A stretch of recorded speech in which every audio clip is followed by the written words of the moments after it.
What's going on, guys? Keegan here from Punisher's Paintball. Today I'm doing a product overview on the HK Magtek. This one has been kind of long awaited. These have been out for quite some time now. Doug, do you remember roughly when they came out? It's probably, nearly a year ago. I was going to say, it definitely came out in 2019. Yeah. It did not come out in 2020. It's been out for a decent amount of time, but we figured we would still do a product overview. A lot of people are kind of skeptical on this pack going to the magnets that we'll talk about later from a traditional Velcro or strapless pack. So we're going to cover that all in today's video.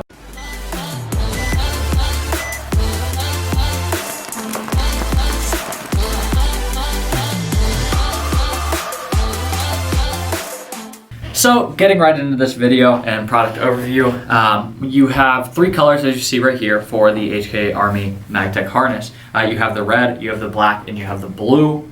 There might be more colors released in the future. We don't know. It would be cool to see more colors, kind of like they did with the eject harness or the 0G harnesses. But it may be something that comes out further down the line. So first off, when it comes to the actual product, the packaging, it's real simple packaging. Really, kind of all packs use something similar to this now. When it comes to packaging, you just have a little cardboard piece with the product and what it is and some of the core information on it. Like on the back here, you have Magtek, ejector, comfort, and innovation. And it kind of tells you about each one, and then it's just strapped into it, bungee corded. I don't know what you would really call those. It's just some packaging. You got your Magtek thing here that tells you how to put it on if you don't know how to put a pack on. Can't help you there. Can't help you there. You also get a warning. Apparently this can help you. Yeah, you do get a warning. Warning: magnetic field can be harmful to pacemaker wearers. So if you have a pacemaker, Magtek's probably not for you. Sorry. This is not for Grandpa. Yeah, not for Grandpa. As much as we'd like to see him on the field, get him set up with like a fly pack or something like that. The best pack in the game. It's also got lots of back support for him. So, really breaking into the product. Let's go ahead and kind of start with the core feature. On the front here, you have your straps. It is a strap pack, not a strapless pack, but it operates differently than your traditional strap pack. Instead of working on Velcro that's going to get worn out over time, it actually operates through magnets. You have two magnets on the flap as well as two magnets on the actual pod holder, and those kind of clip together. It is somewhat of a strong clip together. I mean, it's not going to hurt you if it goes and you get your finger stuck between the two, but it is enough supposedly to hold a pod. There's a lot of people that are skeptical going to this pack because they aren't sure if it's going to hold their pods like a normal Velcro pack would. The thing that I would say on that is that I don't believe that it is going to hold your pods as well as Velcro would, because Velcro is very strong. Agree. However, Velcro wears out. You'll probably have to replace your Velcro pack a lot sooner than you'll have to replace a magnetic pack. It is kind of a toss-up between the two and which one you prefer. I kind of like the look of this one, and I think if I had to go to any strapped pack, this would be the first one that I would try to really put it to the test of whether or not it'll hold my pods, and if it will, then I would stick with this if I wanted a strap pack. Some people have had issues where the magnets won't stick and stuff like that.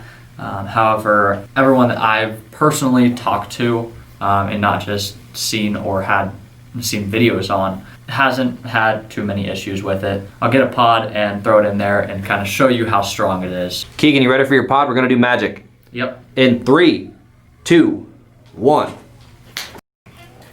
So I have my pod here now. Real simple. It's actually a full pod, kind of.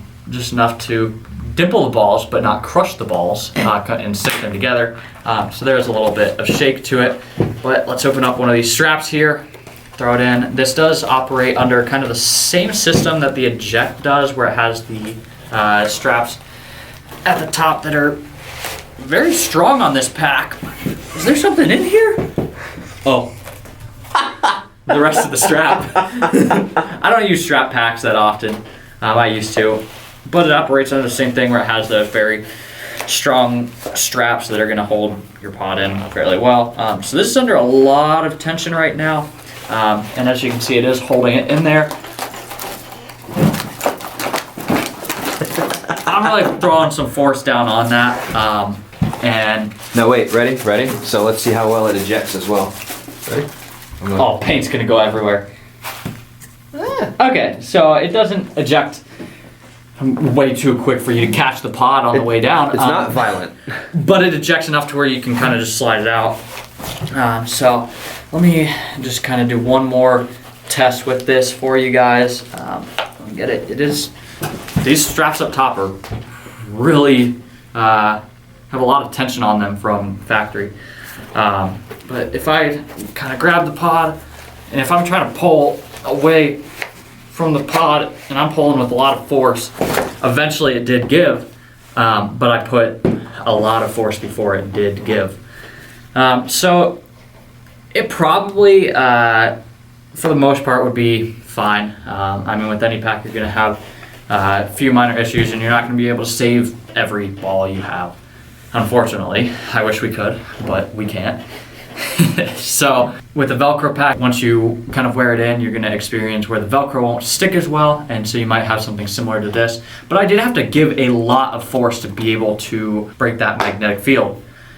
So moving on from that portion of it, the main portion, you have the same in-between straps as I believe the 2.0. I believe they're the same, just one. This one says Magtek. Very nice outer straps and stuff like that. Very tight. They're not going to be, pods aren't going to slip out or anything like that. So I like that feature on it.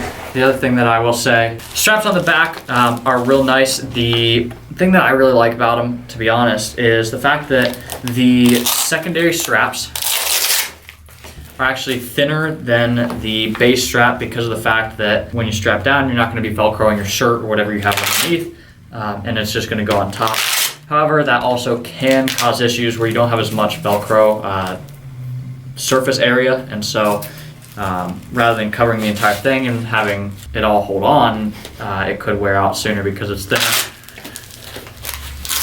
And this is a very strong Velcro. So big thing for me, Doug apparently doesn't care about it. But it's the back support and kind of the cushion on the back. This is a very hard material, and it kind of has a lot of different kind of bumps and grooves in it. So it doesn't seem like it would be the most comfortable on your back, say compared to my favorite, the Bunker Against Fly pack. Has great support. It's like memory foam, and it just feels really good. This is a lot harder of a foam and a lot more groove. And I believe, if I'm not mistaken, you actually can flip this up. It is softer on the back here, but on the front portion where I think it actually should matter the most is a very hard rubber. I mean, you can even feel that, Doug. It's not soft. No, that is stiff. Yeah, that's not rubber. That is not rubber, but it's. Granted, that's supportive. That's supportive, which is good. It will break in over time, so that won't become quite as stiff. So if that's a big hard no from you because of that reason, after wearing it a few times, or I know, throw it in the wash a few times, it will end up becoming more malleable and not be quite as stiff. And you can actually flip it up. I'm honestly not super sure why you would need to flip this up, as, for example, the 0G 2.0, you flip it up to adjust your tension on the actual pod holders. Mm-hmm. Here you just have the sewn-in elastic to your secondary outside strap, and that's it. You can't adjust anything with it, unfortunately, and so I'm not entirely sure why they've made it so that it could flip up. Because it's not like you can remove that pad, right? It's not like you can replace it. Nope. The top here is actually sewn in. I mean, theoretically, if you really didn't want it there, you'd cut it off. But I guess you can cut anything off any pod pack. So. So overall, Keegan, actually I should ask, how much does this bad boy cost? This bad boy costs $90. Worth the price or no? It's To my knowledge, it is the most expensive pack on the market, for the exception of, I believe, some of the carbon packs. Unfortunately, They don't retail. They don't retail. They don't sell retail. They strictly sell from their own site. But being the most expensive pack that we have our hands on, I do think that I would probably choose, personally, I like strapless pouch packs, and so I'm going to go with something like the Bunker Kings Fly Pack. I do think that it is a well-designed pack, and that HK did a very good job on it. However, I still would probably want to use one in practice a lot more before I personally would be able to fully trust that the magnets would be able to hold up. So take that as you will. There is plenty of options that we actually have on our website, such as the eject pack, the 2.0 the fly, the glide pack, Doug's favorite. Two other alternative packs that you could get at punisherspb.com. This one is actually available at punisherspb.com, as well as these two other colors. We have all three colors in stock at the moment. So if you guys like this video, make sure to leave a like and subscribe, and we'll see you in the next one.